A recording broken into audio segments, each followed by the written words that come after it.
The US has given the green light to a series of strikes on Iranian targets in Syria and Iraq after a drone attack killed 3 US soldiers in Jordan near the Syrian border on Sunday. The attack injured 41 other US troops at this military base known as Tower 22.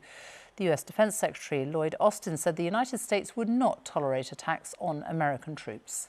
This is a dangerous moment in the Middle East.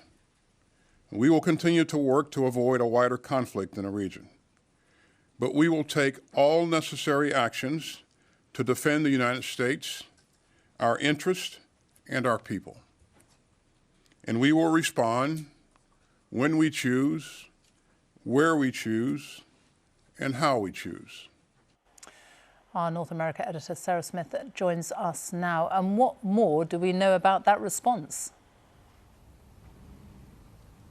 Well, we know that plans have been approved for a series of strikes over a number of days, so this action will take a while, targeting Iranian personnel and facilities, but not inside Iran, in Iraq and in Syria. That's where the Iranian-backed militia who've been attacking US forces have been operating from. That's where they were operating from when they killed 3 US soldiers at the weekend. And that distinction is very, very important, because if America was actually to strike targets inside Iran itself, that would risk dangerously escalating tensions in the region. And this is the really delicate balance America is trying to come up with. They need decisive retaliation that is dramatic enough, they hope, to deter further attacks on their forces. But at the same time, they don't want to do anything that could cause the conflict to spread. That's the very thing they've been trying to avoid happening. And Sarah, in another development, we've learnt tonight that President Biden is taking action against a number of Israeli settlers who've been accused of attacking Palestinians in the occupied West Bank.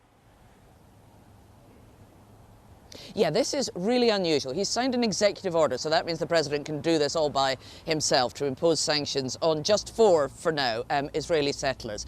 There has been an uptick in violence, some of it deadly, against Palestinians in the West Bank. America has been growing increasingly frustrated by that, so they are applying now the same sanctions against some Israeli settlers that they apply to terrorist organisations. And that has clearly infuriated the Israeli government, who say they're the ones who will take action against lawbreakers in their country, and that these unusual measures are completely unnecessary. And I think this gives us a glimpse of something wider and important that has been going on, and that is America and President Biden himself's frustrations with the Israeli government. They're having constant conversations, not just about this, but about the conduct of the war in Gaza. They're having disagreements, and they feel that Benjamin Netanyahu, the Israeli Prime Minister, is not listening to them, not doing what they ask. And this, I think, just shows us a rare sight in public of what is an increasing rift between America and Israel.